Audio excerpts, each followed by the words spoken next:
जय श्री राम दोस्तों।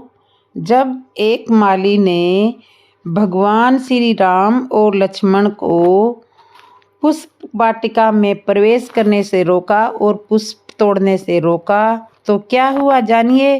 राजा जनक जी गुरु विश्वामित्र और दोनों भाइयों राम और लक्ष्मण जी को साथ में जनकपुर नगरी में ले आए। अब यह प्रश्न था कि इन्हें ठहराया कहाँ जाए।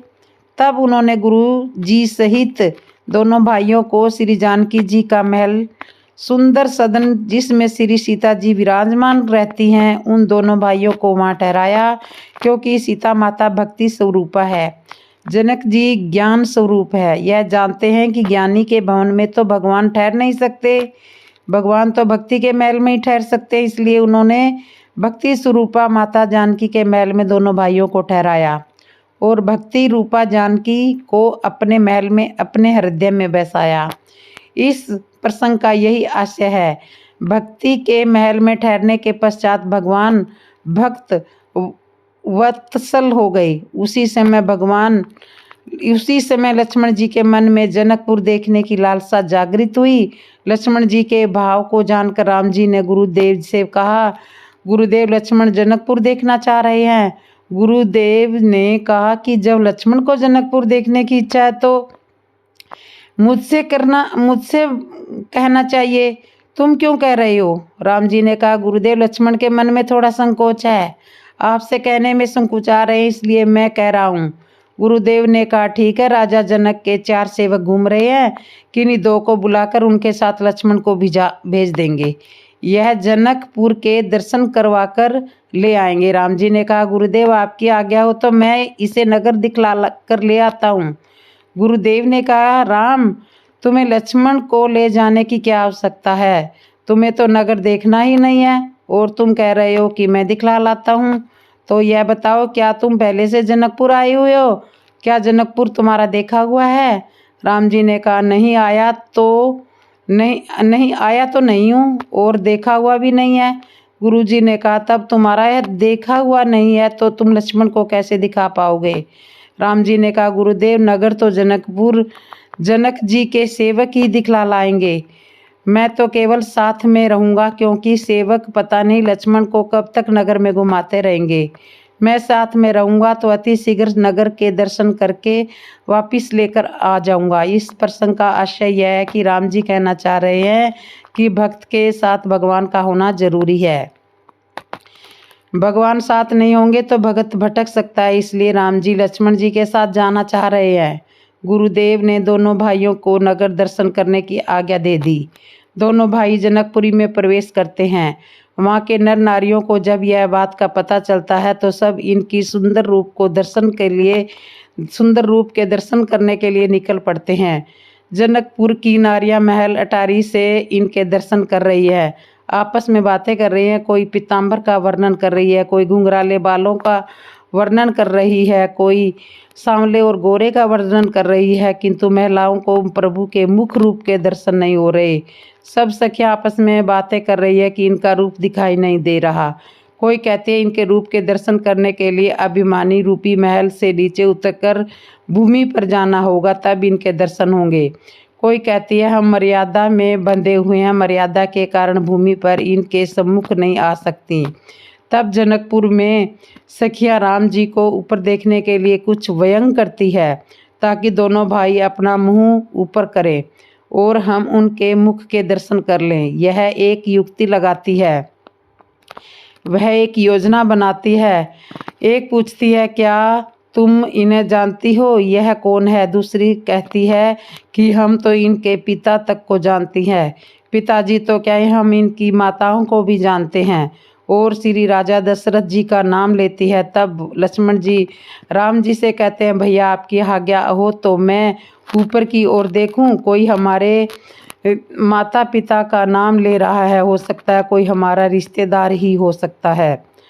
राम जी ने कहा, नहीं लक्ष्मण, ऊपर देखने की तुम्हें इजाज़त नहीं है, यह भक्ति की नगरी है, श्री जानकी जी की नगरी है और इस नगरी में सिर झुकाकर चलने में ही शोभा देता है। मैं इसलिए तुम्हारे साथ में आया हूँ। इस तरह दोनों भाई जनकपुर नगरी में अपने सुंदर रूप के दर्शन सभी नर नारियों को कराते हैं। राम जी लक्ष्मण जी दोनों भाई जनकपुर के दर्शन करके सब नर नारियों को अपने सुंदर रूप के दर्शन कराकर संध्या समय वापस गुरु जी के पास आ पहुँचे।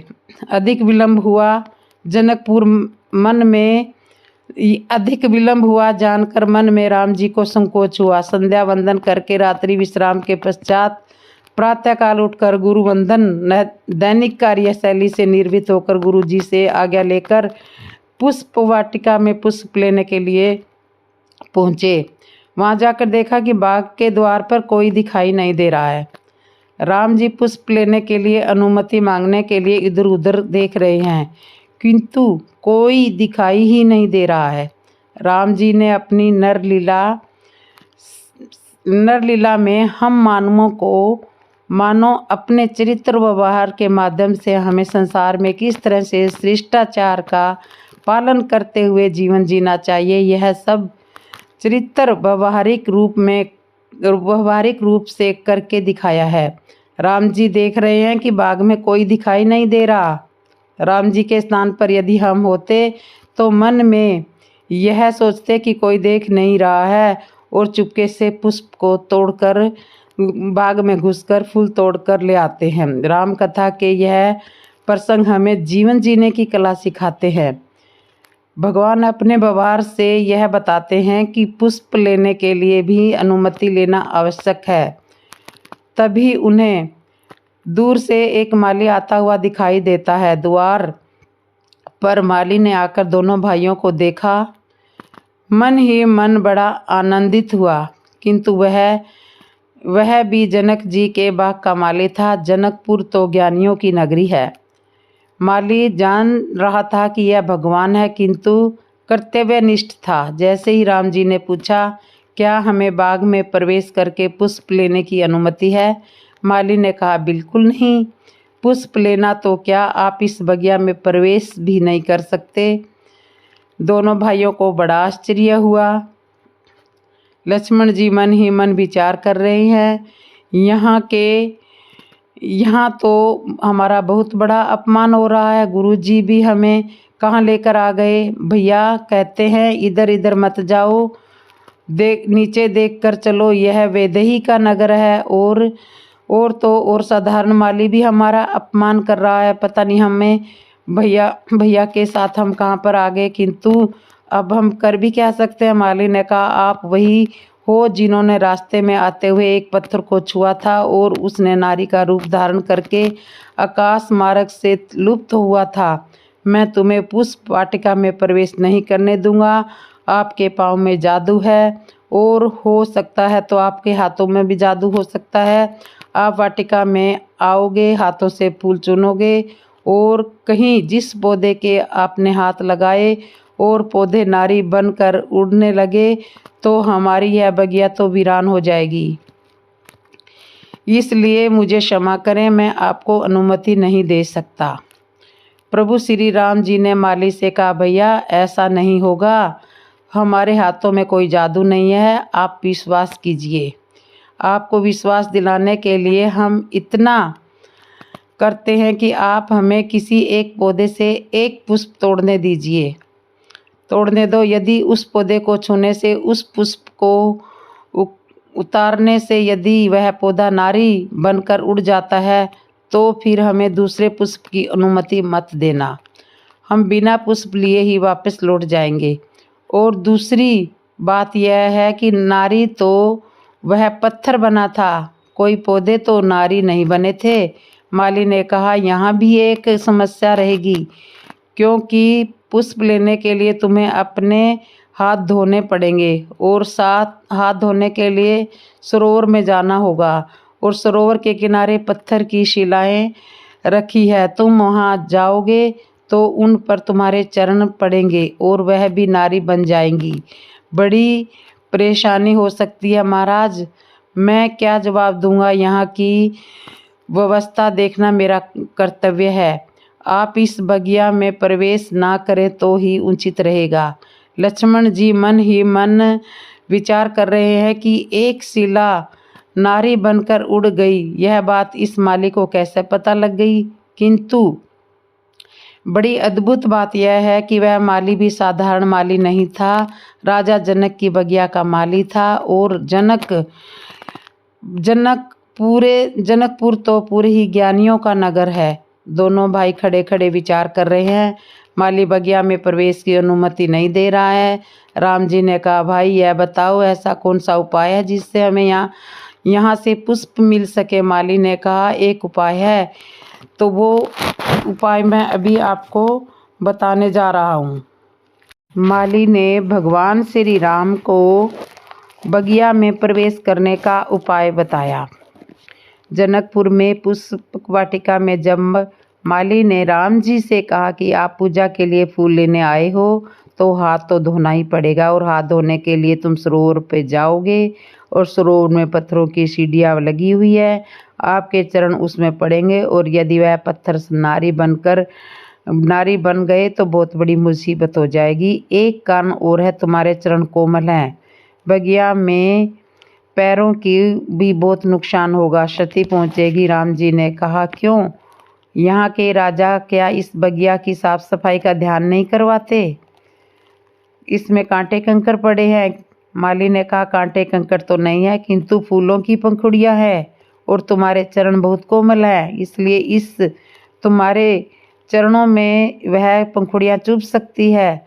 राम जी ने कहा, यह समस्या हमारी है, हम सुलझ लेंगे। लक्ष्मण जी ने कहा, भैया यहाँ समस्या ही समस्या है, वापिस चलो। राम जी ने कहा, ठहरो, कुछ तो उपाय होगा। राम जी ने माली से कहा, भाई यह बताओ इन सब समस्याओं का क्या समाधान है? माली ने मुस्कुराते हुए कहा, यह भक्ति की नगरी है, तुम्हें प्रवेश मिल सकता है जब तुम जानकी जी की जय बोलो। लक्ष्मण जी ने तो थोड़े से खिजे हुए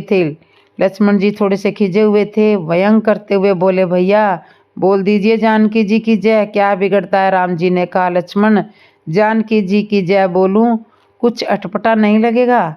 लक्ष्मण जी कहने लगे, आप मन ही मन में तो बोलते ही रहते हो, एक बार जोर से बोल दीजिए, पुष्प लेने की समस्या तो सुलझ जाएगी। भक्ति की नगरी में भगवान को भी भगवान होने का अभिमान छोड़ना पड़ता है, तब उसमें प्रवेश मिलता है। इंसान की क्या बात है, बिना भक्ति की जय बोले भगवान प्रेम में प्रवेश नहीं कर सकता। बिना भक्ति की जय बोले आदमी प्रेम में प्रवेश नहीं कर पाता है। हमारा हृदय एक प्रेम वाटिका है, इसमें बिना भक्ति के कार्य कैसे सिद्ध होगा? राम जी दल फूल का चयन करते हैं, उसी समय एक सखी वहां आती है जो जानकी जी के साथ गौरी पूजन में शामिल नहीं है। अचानक उन्हें भगवान के दर्शन हो जाते हैं। श्री रामचरितमानस का यह प्रसंग यह बताता है कि देखो, भगवान पहले उन्हें मिले जो पूजा में शामिल नहीं है, जिनका पूजा से कोई वास्ता नहीं है। संत जी का कहने का आशय यह नहीं है कि पूजा करना व्यर्थ है, पूजा करना बहुत बड़ी बात, अच्छी बात है, किंतु यह प्रसंग यह बताता है कि भगवान साधकहीन को पहले मिलते हैं और साधक संपन्न को बाद में मिलते हैं। और यह भी बहुत ही विचित्र बात रही है, जो पूजा में शामिल नहीं है उसी ने जाकर गौरी जी की पूजा करने वाली जानकी जी को और सखियों को जाकर बताया।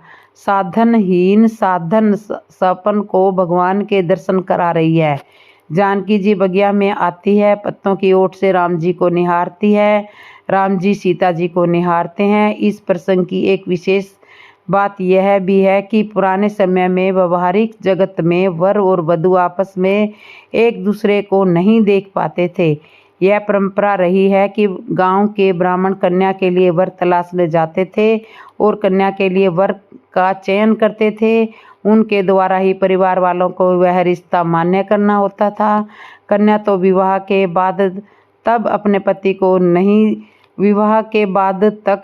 तब तक अपने पति को नहीं देख पाती थी। ससुराल आ जाने के बाद फिर कहीं 2-4 दिन बाद देखती थी, किंतु यह परतंत्रा थी।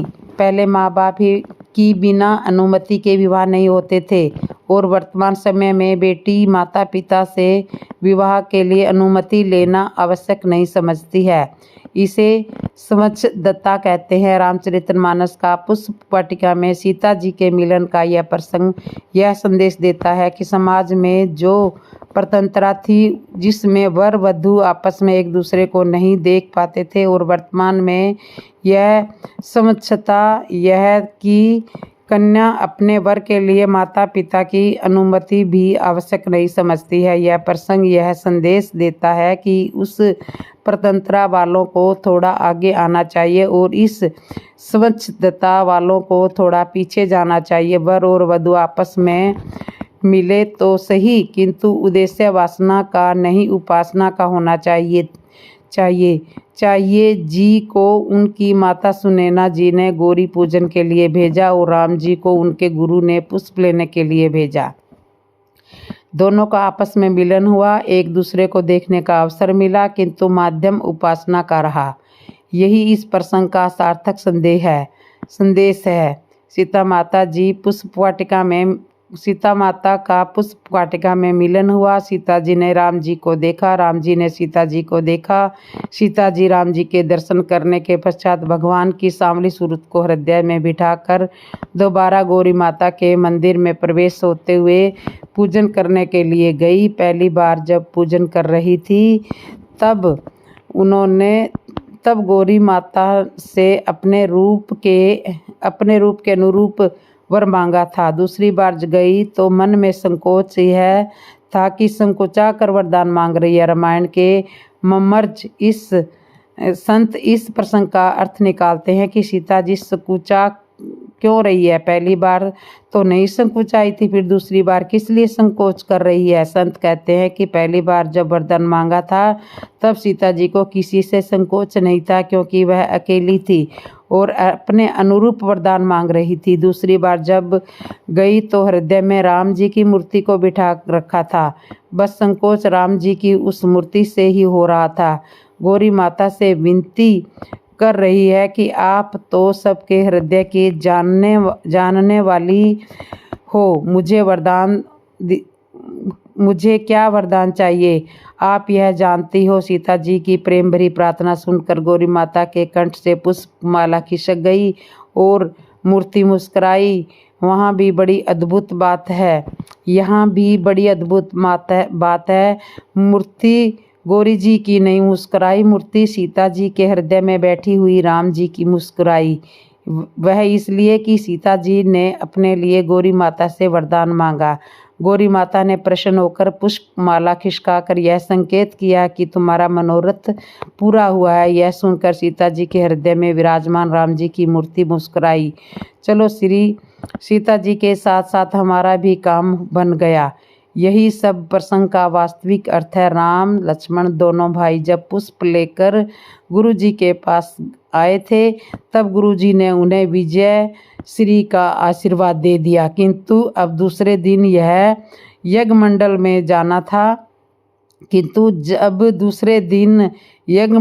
जाना था तब गुरुजी ने अपना बयान बदल लिया। दोनों भाइयों से कहा, चलो आज धनुष यज्ञ है, चलकर देखते हैं विधाता किसको यश प्रदान करते हैं।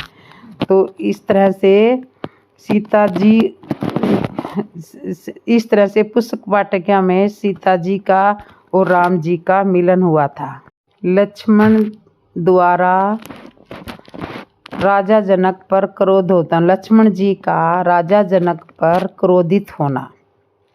विश्वामित्र जी के साथ दोनों भाई जनक जी के द्वारा बनाए गए यज्ञमंडल में पहुंचे। जनक जी ने गुरु जी सहित दोनों भाइयों को ऊंचे सिंहासन पर बैठाया। वहां पर राम जी एक है और उन्हें देखने वाले अनेक हैं। जिनका जैसा भाव है उसी भाव के अनुरूप उन्होंने राम जी को देखा, भगवान को देखा। राजा जनक जी ने जब देखा कि सभी राजा लोग उपस्थित हो गए हैं तब उन्होंने अपने बंदी जनों को बुलवाया और कहा कि अब घोषणा की जाए धनुष भंग की। राजा जनक के बंदीजन बहुत होशियार थे। वह चाहते थे कि राजा जनक को श्री सीता जी का विवाह राम जी के साथ कर देना चाहिए। ताकि यह धनुष तोड़ने वाला कार्यक्रम स्थगित हो जाए। समय बर्बाद करने से क्या फ़ायदा। बंदीजन बड़े चतुर हैं। उन्होंने घोषणा की, यह जानते हुए कि हमारी घोषणा सुनकर समझदार लोग तो यहाँ से चले ही जाएंगे, और जो लोग घमंडी होंगे, वो जो नहीं मानेंगे, वो अवश्य ही अपना जोर आजमा देंगे। बंदीजनों ने कहा, सुनो सुनो सब राजा लोग, बड़े ध्यान से सुनो। यह सामने रखा हुआ शिवजी का धनुष है। इसे तोड़ने का जिसने भी साहस किया उसका समझो वही हाल होगा जिस तरह राहु के पास जाने से चंद्रमा का हो सकता है। फिर भी किसी को अपने बल पर अभिमान है तो आवश्यक अपने बल का प्रयोग करके अपनी वीरता का प्रदर्शन कर सकते हैं।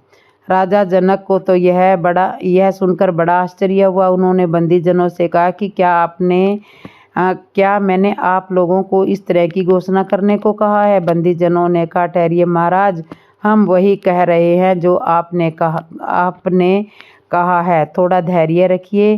फिर बंदीजनों ने कहा, यह भगवान शिव का धनुष है, इसे जो भी महाबली योद्धा तोड़ सकेगा उसका विवाह श्री जानकी जी के साथ किया जाएगा। बंदीजनों की घोषणा सुनकर कुछ लोग तो समझदार थे वहां से खिसक गए। रावण, बाणासुर जैसे योद्धा भी वहां से चले गए। उन्होंने धनुष को छूने का प्रयास नहीं किया। ऐसा रामायण में लिखा हुआ है। किंतु कुछ अभिमानी राजा थे जिन्होंने अपनी भुजाओं के बल पर अभिमान था। वह कहने लगे, हम आवश्यक धनुष को तोड़ेंगे, हमारी दोनों भुजाओं में बहुत बल है। बंदीजनों ने कहा, आवश्यक तोड़िए, किंतु इतना समझ लीजिए जिनकी 20-20 भुजाएं थी वह भी यहाँ से खिसक गए। आप अपना बल प्रयोग आवश्यक कीजिए। अब वीर राजा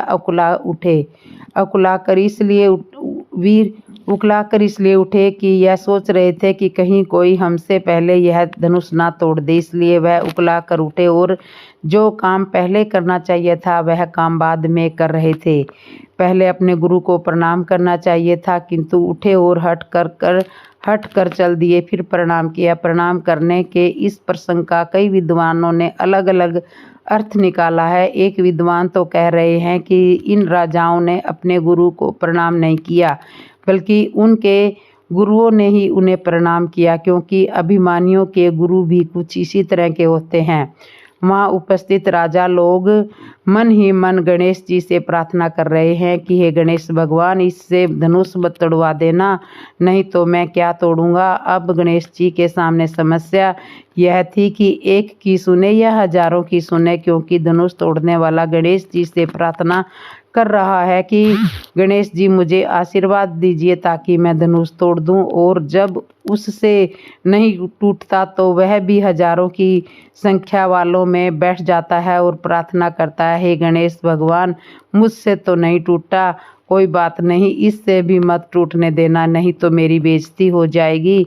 रामायण में तो यह भी लिखा है कि 10,000 राजाओं ने एक साथ मिलकर धनुष को उठाने का प्रयास किया था, किंतु धनुष हिला भी नहीं सके।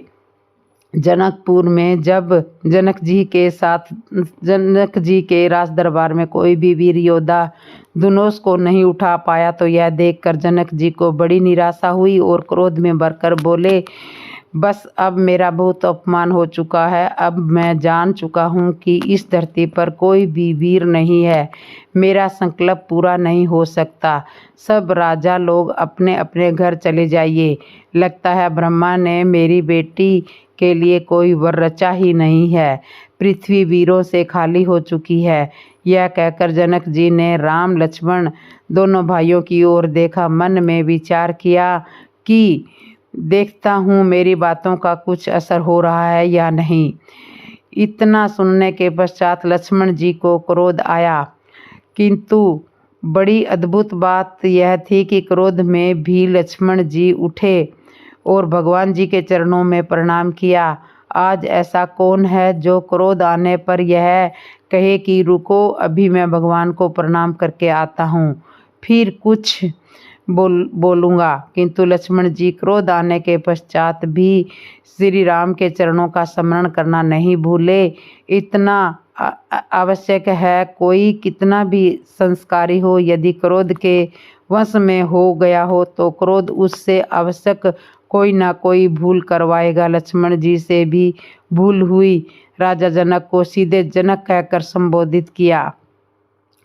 शिष्टाचार भूल गए, कहने लगे इससे अधिक मत बोल।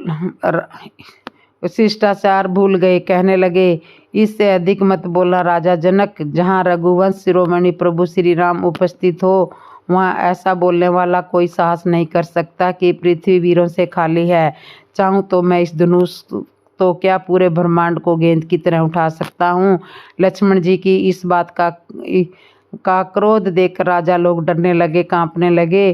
कोई एक तो कहने लगा अब हमारा क्या होगा, यह तो पूरा ब्रह्मांड ही उठाने की बात कर रहा है। पास में बैठा हुआ राजा दूसरे राजा से कहने लगा इसमें डरने की क्या बात है, ब्रह्मांड उठेगा तो हम भी उठ जाएंगे और जैसे ही नीचे आएगा हम भी नीचे आ जाएंगे, इसमें डरने की क्या बात है। वह बोला वह नीचे लाने की बात नहीं कह रहा है, वह कह रहा है कि कच्चे घड़े की तरह फोड़ दूंगा। यह तो डरने की बात ही है ना। इस तरह राजा दरबार में खुसर पुसर होने लगती है। गुरु विश्वामित्र जी ने लक्ष्मण जी की ओर देखा। लक्ष्मण जी ने कहा गुरुदेव मैं बोलूँगा। श्री राम रघुवंश मणि है और मैं फणी हूँ। जब कोई मणि की ओर उंगली उठाएगा तो फणी कैसे चुपचाप बैठ सकता है। धन्य है लक्ष्मण जी की प्रभु राम जी के प्रति श्रद्धा, और यह होनी भी चाहिए। यदि कोई हमारे रघुवंश शिरोमणि श्री राम जी के बारे के प्रति कुछ अशब्द कहे, कायर कहे, तो हमारा कर्तव्य है उनका पक्ष लेना भी चाहिए, आवश्यक है। गुरुदेव ने जैसे ही लक्ष्मण जी को बैठने का संकेत किया तब लक्ष्मण जी शीश झुकाकर चुपचाप राम जी के बगल में बैठ गए और गुरु विश्वामित्र जी ने सुअवसर जानकर राम जी की ओर संकेत करते हुए कहा उठो राम, धनुष टूटने का समय आ चुका है। राम जी ने गुरुदेव के चरणों में प्रणाम किया और सहज रूप से धीरे धीरे धनुष की ओर जाने लगे। उधर सीता माता गणेश जी से प्रार्थना कर रही है, हे भगवान श्री गणेश, थोड़ा इस धनुष का वजन कम कीजिए ताकि प्रभु श्री राम इसे उठा सके। गणेश जी भी मन ही मन कह रहे हैं कि हमें वजन कम करने का कह रही है, हमारा ही कौन सा वजन कम है। और फिर यदि मैं इस धनुष का वजन कम कर भी दूंगा तो इस अतिरिक्त वजन को रखूंगा कहाँ। सीता माता मन ही मन कह रही है कि राजाओं के ऊपर रख दो, यह ज़्यादा उठक बैठक कर रहे हैं, इन पर थोड़ा वजन पड़ जाएगा तो यह कम से कम चुपचाप बैठे रहेंगे। और आप तो वजन कम करने की कला को जानते हो, तभी तो एक जरा सा चूहा आपका भार सहने में सक्षम है। विद्वान लोग कहते हैं कि हमारे सनातन धर्म में बड़ा उसे माना गया है जिसका वजन छोटे से छोटा व्यक्ति उठा सके। इसी कारण गणेश जी सर्वप्रथम पूजे जाते हैं। इस तरह राम जी धनुष के समीप आए। सभी लोग बड़ी बेचैनी से राम जी की ओर देख रहे हैं। तभी राम जी ने धनुष को तोड़ दिया। धनुष को टूटते किसी ने नहीं देखा। धनुष टूटने के बाद जय जयकार होने लगी।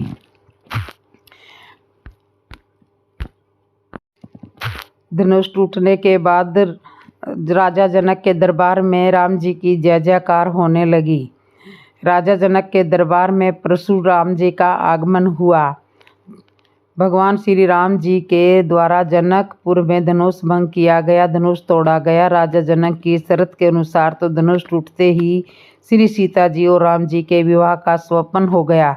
यह बात वहां उपस्थित गुरुजनों ने राजा जनक जी से कही। माता जानकी जी द्वारा राम जी के गले में जयमाला डाली गई। पूरे जनकपुर में हर्षो उल्लास है। राजा जनक और माता सुनैना जी मन ही मन प्रसन्न है, किंतु वहां उपस्थित कुछ घमंडी राजा लोगों ने यह स्वीकार नहीं किया।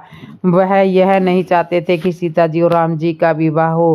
कोई कहता है यह ठीक नहीं है, क्या केवल धनुष तोड़ने से ही विवाह पूर्ण हो जाएगा? हम ऐसा नहीं होने देंगे। कोई कहता है इन दोनों भाइयों को पकड़कर बांध लो और राजा जनक भी इनका पक्ष लेते हैं तो इनके साथ भी ऐसा ही व्यवहार करो। दुष्ट राजाओं की बातें सुनकर लक्ष्मण जी इधर उधर देखते हैं कि आवाज़ कहाँ से आ रही है, किंतु वह डरपोक राजा लक्ष्मण जी के देखते चुप हो जाते थे। लक्ष्मण जी समझ नहीं पा रहे थे कि बोल कौन रहा है। माता सीता भी मन में बहुत भयभीत है। दुष्ट राजाओं के वचनों को सुनते हुए वह माता सुनैना जी के समीप पहुंची। तभी वहाँ महामुनि परशुराम जी का आगमन हुआ। परशुराम जी का आगमन होते ही दरबार में एकदम चुप्पी छा गई। सब मौन हो गए। जो जहाँ था वहीं पर खड़ा रह गया। सारे राजा भयभीत हो गए, कांपने लगे। परशुराम जी को देखते ही जहाँ थे वहीं के वहीं दंडवत प्रणाम करने लगे। उनके सामने जाने का किसी में साहस नहीं है। जानते हैं उनके सामने जाने का मतलब मौत को बुलाना। उनके सामने गए और उनका फरसा चल गया तो कौन बचेगा। इसलिए बिना पूछे ही जो जहाँ थे वहीं से अपना और अपने पिताजी का नाम बताने लगे। सब थरथर कांपने लगे। जानते हैं क्रोधी मुनि है, कितनी ही बार पृथ्वी से वीर राजाओं को समाप्त कर चुके हैं। सब आपस में ही खुसर फुसर कर रहे हैं। एक राजा तो कहने लगा कि बहुत बुरा हुआ, आज हम बहुत बुरे फंसे हैं। ना तो हम धनुष तोड़ पाए और अब लगता है कि बिना मौत ही मारे जाएंगे। परशुराम जी से कौन बचाएगा। दूसरा कहने लगा, हमने तो पहले ही कहा था कि घर चलो, तुम ही यहाँ बैठे रहे। देखते हैं यहीं बैठकर तमाशा देखते हैं। अब देख लो तमाशा। आपस में एक दूसरे को दोषारोपण कर रहे हैं। कोई कहता है बेचारे जनक जी ने भी कहा था कि अपने अपने घर चले जाइए, किंतु हमारी ही बुद्धि मारी गई जो हम यहाँ पर बैठे रहे। भगवान जाने इस महामुनि से कैसे बच पाएंगे। इधर इस तरह का एक दूसरे पर दोषारोपण कर रहे हैं। एक घमंडी राजा तो कहने लगा, मुझे मालूम था ऐसा ही होने वाला है, इसलिए मैंने जानबूझकर धनुष नहीं तोड़ा। मैं जानता था कि धनुष टूटने के पश्चात इसी तरह की परेशानी आएगी, नहीं तो क्या मैं धनुष नहीं तोड़ सकता था। इस बालक ने धनुष तो तोड़ दिया तो मेरे लिए तो बहुत आसान था, किंतु मैं जानता था। देखो अब देखो मज़ा आएगा। जिसने धनुष तोड़ा है अब उसकी खैर नहीं है।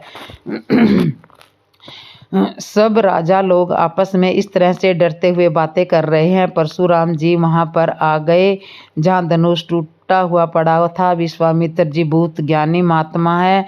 परशुराम जी को देखकर सब राजा लोग उन्हें दंडवत प्रणाम करने लगे, किंतु विश्वामित्र ने राम लक्ष्मण दोनों भाइयों को प्रणाम करने नहीं भेजा। वह जानते थे कि गड़बड़ हो सकती है। जैसे ही प्रणाम करने जाएं और किसी ने कह दिया कि यही है धनुष तोड़ने वाला, यही है, और यदि परशुराम जी का फरसा उठ गया तो कौन संभालेगा। इसलिए दोनों भाइयों को प्रणाम करने के लिए नहीं कहा। पहले समय गए और अपनी बाहें फैलाकर परशुराम जी से मिले। चतुराई यह दिखाई कि अपनी बाहों से परशुराम जी का फरसे वाला हाथ दबा लिया और राम जी और लक्ष्मण जी दोनों भाइयों को कहा कि राम लक्ष्मण चलो आओ चरण छुओ गुरुदेव के। तुरंत दोनों भाइयों से परशुराम जी के चरण स्पर्श करवा दिए। परशुराम जी ने दोनों भाइयों को देखा तो देखते ही रह गए। बहुत अद्भुत रूप था। परशुराम जी ने विश्वामित्र जी से पूछा, ये कौन है।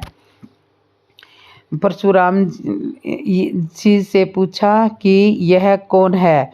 विश्वामित्र ने तुरंत उत्तर दिया, देर नहीं की, यह राजा दशरथ के राजकुमार है, राम और लक्ष्मण इनका नाम है। बहुत संक्षिप्त परिचय दिया और दोनों भाइयों से कहा कि अपने स्थान पर जाकर बैठ जाओ। राम जी लक्ष्मण जी दोनों भाई अपने स्थान पर बैठ गए। जनक जी ने श्री सीता जी से परशुराम जी से आशीर्वाद दिलवा कर निश्चित हुए। यह विचार कर रहे थे कि अब सीता जी को भी परशुराम जी का आशीर्वाद मिल गया है, अब गड़बड़ चाहे हो सकती है, कम से कम अनहोनी होने का खतरा नहीं है।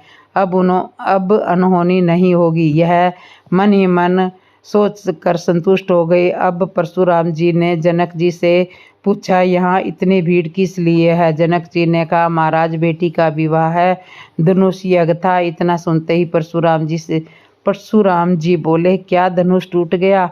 और पलट कर देखा तो धनुष पास में टूटा हुआ पड़ा था। अब तो परशुराम जी बहुत क्रोधित हुए, कहने लगे, धनुष तोड़ने का साहस किसने किया है? जिसने भी धनुष तोड़ा है वह इस समाज में अलग खड़ा हो जाए। वह सहस्त्र बाहु के समान मेरा शत्रु है, आज मैं उसे छोड़ूंगा नहीं।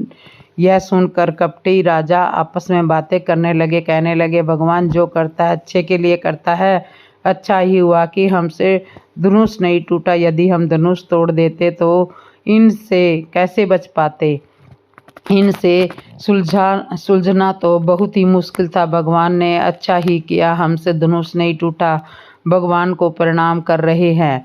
कुछ दम्भी कपटी राजा बातें कर रहे हैं, अब आएगा मजा। और बुलाओ राजाओं को और तोड़वाओ धनुष, अब देखो क्या तमाशा होने वाला है।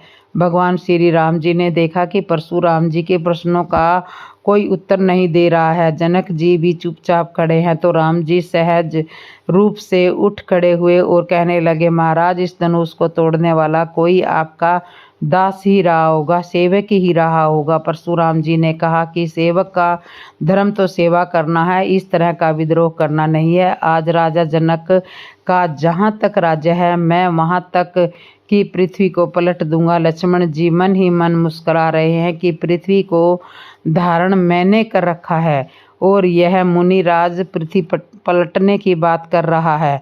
परशुराम जी जनक जी के दरबार में बार बार फरसा दिखा रहे हैं, गर्जा कर रहे हैं। राजा लोग थर थर काँप रहे हैं, कहते हैं कि आज तो बिना मौत ही मारे जाएंगे, कम से कम धनुष तोड़कर मरते तो यह बात तो रहती कि धनुष तोड़कर मरे, किंतु कुछ भी हाथ नहीं रहा।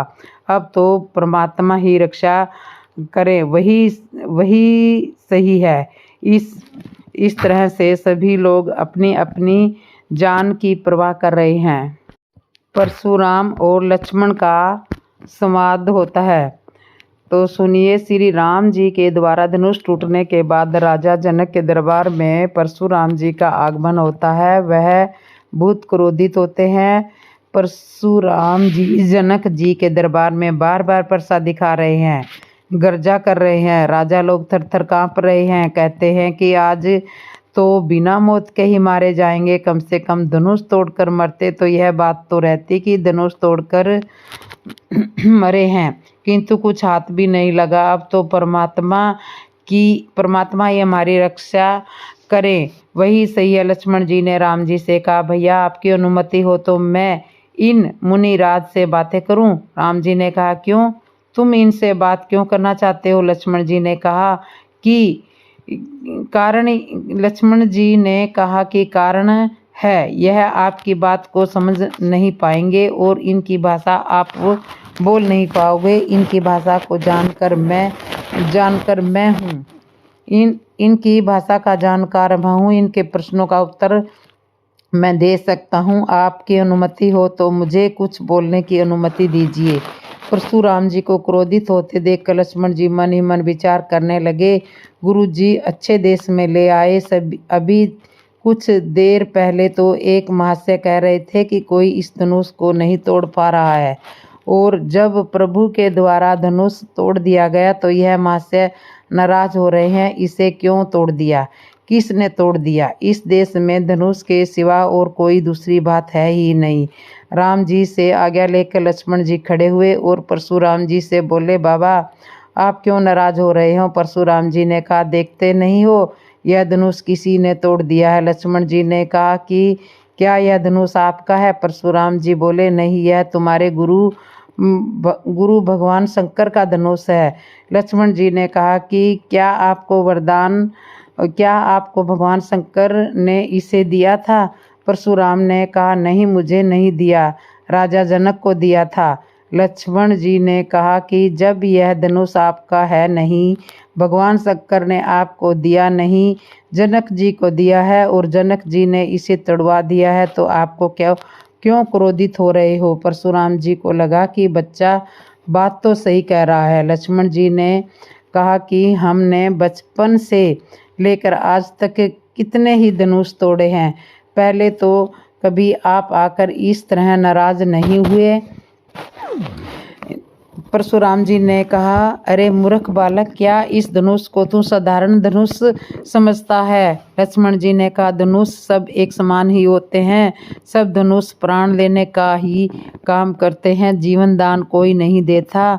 कोई और मैं जानता हूँ आपके साथ विडंबना दूसरी है, आपको इस धनुष के प्रति ममता है और महाराज ममता ही दुख का कारण है, और महाराज ममता ही दुख का कारण है, बिना ममता के दुख नहीं होता। लक्ष्मण जी की इस तरह की बातें सुनकर परशुराम जी और क्रोधित हुए और बोले, अरे मूर्ख बालक, तू मेरे स्वभाव को नहीं जानता, मेरे फरसे की ओर देख, मैंने इस फरसे से कितनी बार इस पृथ्वी को क्षत्रिय विहीन कर दिया है। लक्ष्मण जी ने कहा, देख रहा हूँ, मैं केवल फरसा ही नहीं, आपके पास जितने भी शस्त्र हैं, त्रिशूल हैं, धनुष बाण हैं, मैं सबको देख रहा हूँ, किंतु मैं इनसे डरता नहीं हूँ, क्योंकि यह सब तो मेरे खिलौने हैं। इन्हें देखकर तो मुझे ऐसा लगता है कि आप कोई कुशल हथियार बेचने वाले कारीगर हो और जनकपुर में शस्त्र बेचने आए हो। मैं इनसे डरता नहीं हूँ, मैं तो आपके शरीर पर जो जनेऊ विराजमान है उसे देख रहा हूँ। आप ब्राह्मण कुल के हो, इसलिए मैं आपका सम्मान कर रहा हूँ। लक्ष्मण जी की बातें सुनकर परशुराम जी लक्ष्मण जी की ओर फरसा लेकर दौड़े। इतने में ही राम जी परशुराम जी के सामने आए और बोले, मुनिराज, इस बालक को क्षमा कीजिए, यह बालक है। परशुराम जी ने कहा, तुम्हारा भाई बड़ा उद्दंड है। राम जी ने कहा, आपको तो थोड़ा अपनी वेशभूषा का ध्यान रखना चाहिए, आप इस तरह अस्त्र शस्त्र दिखाकर धमकाना चाह रहे हो, इसलिए यह थोड़ा सा उद्दंड हो रहा है। यदि आप अपनी मर्यादा में रहते तो यह भी आवश्यक आपका सम्मान करता। यह हम क्षत्रिय हैं, हम काल से भी नहीं डरते हैं, और आप उसे फरसा से डराना चाह रहे हो। परशुराम जी बोले, तू भी अपने भाई की तरह ही टेढ़ा है। उधर लक्ष्मण जी परशुराम जी की बातें सुनकर मंद मंद मुस्कुराते हैं। परशुराम जी ने राम जी से कहा, देख, तेरा भाई अभी भी कुटिलता पूर्ण मुस्कुरा रहा है, इसे मेरी आंखों से दूर कर दो, नहीं तो आज मेरा फरसा चल जाएगा। लक्ष्मण जी फिर खड़े हुए और बोले, चला दीजिए फरसा, काट दीजिए मेरे सिर को। माता का सिर काटकर तो आप अपने पिता के ऋण से उत्तीर्ण हो ही चुके हो, हमारा सिर काटकर अपने गुरु के ऋण से उत्तीर्ण हो जाइए। इतना सुनते ही परशुराम जी ने फरसा लेकर दौड़े। अब इस बालक को कोई नहीं बचा पाएगा। तभी राम जी आगे बढ़ आए और कहा, महाराज, आपको फरसा चलाना ही है तो सिर काटना ही है तो मेरा ही काट लीजिए, क्योंकि अपराधी मैं हूँ, धनुष मैंने तोड़ा है। जैसे ही परशुराम जी ने अपने फरसे की ओर हाथ बढ़ाने लगे, किंतु उनका हाथ उठ नहीं रहा है। विचार करने लगे, यह हाथ की शक्ति कहाँ चली गई? ध्यान आया कि शक्ति आई कहाँ से थी? यह तो भगवान से ही प्राप्त हुई थी, क्या यह वापस वहीं तो नहीं चली गई? जैसे ही परशुराम जी को यह बोध हुआ, उन्हें लगा कि यह स्वयं नारायण ही तो नहीं है। अपने संशय को मिटाने के लिए उन्होंने राम जी से कहा, आप राम हो तो मेरे इस धनुष बाण को धारण कीजिए। जैसे ही परशुराम जी ने अपना इतना कहा तो उनका धनुष बाण स्वयं ही राम जी के पास में चला गया। परशुराम जी समझ गए, यह तो स्वयं भगवान है। क्षमा प्रार्थना करने लगे। भगवान ने उनकी प्रार्थना स्वीकार की और कहा, अब यह धनुष बाण मेरे हाथ में आ चुका है, अब इसे चलाना होगा। अब आप ही बताइए कि इसे चलाकर मैं किसे कहाँ पर नष्ट करूं? परशुराम जी ने कहा, प्रभु, इसे चलाकर आप मेरे पुण्य नष्ट कर दीजिए। लक्ष्मण ने कहा, गुरुदेव, आप पुण्य नष्ट करवाइए।